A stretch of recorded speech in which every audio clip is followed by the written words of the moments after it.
Here's how to fix an update is required to use cellular data on your iPhone. Now, if you're getting a message that looks something like this, you can see in the settings, it says an update is required to use cell data on this iPhone, and it just has learn more. There are a couple things we can do to fix this. The first one is we'll head into your settings, and I would recommend first just turning on airplane mode, waiting for a little bit, and then just turning it back off and see if just restarting the internet, the cell data connection between you and the towers, maybe that just reinitiates everything and gets your cell data working. However, if it doesn't, what we're going to do next is tap on Cellular right under Bluetooth. Now you can see cell data. What I'm going to do is turn that off and then wait a few seconds and turn it back on. After I've done that, you can see I scroll down a little bit. I have an eSIM on here. If you have an eSIM, all you need to do is toggle this off. So you're essentially disabling your eSIM on your iPhone. And then we're just going to go back in and re-enable it. So let's go back in here. And all I need to do is turn this back on. So essentially, I'm re-enabling this specific eSIM. Again, if you have a physical SIM card, all you need to do is just pop it out, wait for a few seconds, and then pop it back in. Essentially, you'll reconnect to the carrier, in my case, AT&T, between your phone and the carrier.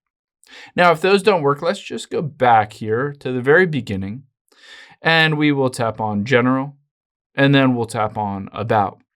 Now, in About, what you're looking for is a pop-up that says your carrier firmware needs to be updated. It'll look something like this. It says, carrier settings update, new settings are available. Would you like to update them now? Just tap on that update button because keep in mind, even though your phone's software iOS operating system might be up to date, the carrier settings might need to be updated between your phone and whatever carrier you have, AT&T, Verizon, Sprint, T-Mobile, whatever you might have. Now, after you've gone through that process, the next thing that you can do is go back out of here, and we're going to tap on Software Update. A lot of times, software updates have bug fixes built into them. So just update to the latest version of the iOS operating system. You can see it's currently 18.2.1. So just update to the latest version. Again, a lot of times this fixes issues or bugs on your iPhone. The next thing I would recommend doing is we'll go back out of here. We're still in the General section. And then we're going to scroll to the very bottom and hit Transfer or Reset iPhone. From here, you can see Reset. Let's tap on that. And then we'll choose Reset Network Settings.